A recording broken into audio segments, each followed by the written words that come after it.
खबर आपको देंगे। इस्लामाबाद हाई कोर्ट में कायम इलेक्शन ट्रिब्यूनल ने अब तक दायर की गई तमाम दरखास्तों को यकजा कर दिया है। जस्टिस अरबाब मोहम्मद ताहिर ने इलेक्शन कमीशन को तमाम दरखास्तों पर जुम्मे को जवाब जमा करवाने का हुक्म भी दिया है। मजीद तफसीलात हासिल करेंगे डॉन न्यूज के नुमाइंदे उमर बर्नी से। उमर बर्नी, बताएगा जुम्मे को जवाब जमा करवाने का हुक्म दिया गया है, क्या तफसीलात है मजीद?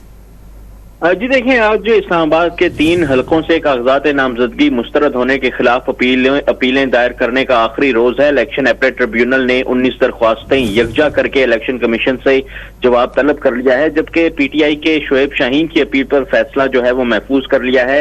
Election appellate tribunal justice Arbab Mohammad Tahir ने कागजात नामजदगी मुस्तरद होने के खिलाफ अपीलों पर समाअत की। शोएब शाहीन की अपील पर समाअत में वकील इलेक्शन कमीशन ने जुम्मे तक मोहलत की इस्तदा की। शोएब शाहीन ने बताया कि दोनों हलकों के रिटर्निंग अफसरान के ऑर्डर में एक लफ्ज का भी फर्क नहीं।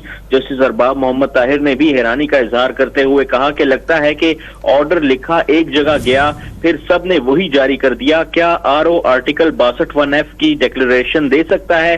ऐसा ऑर्डर बरकरार रखा जा सकता है? अदालत ने शोएब शाहीन की अपीलों पर फैसला महफूज कर लिया, जबकि दूसरी जानिब पीटीआई रहनुमा सैयद जफर अली शाह की अपील पर समाअत में अदालत ने कहा कि आपके खिलाफ एक गाड़ी के हवाले से एतराज है।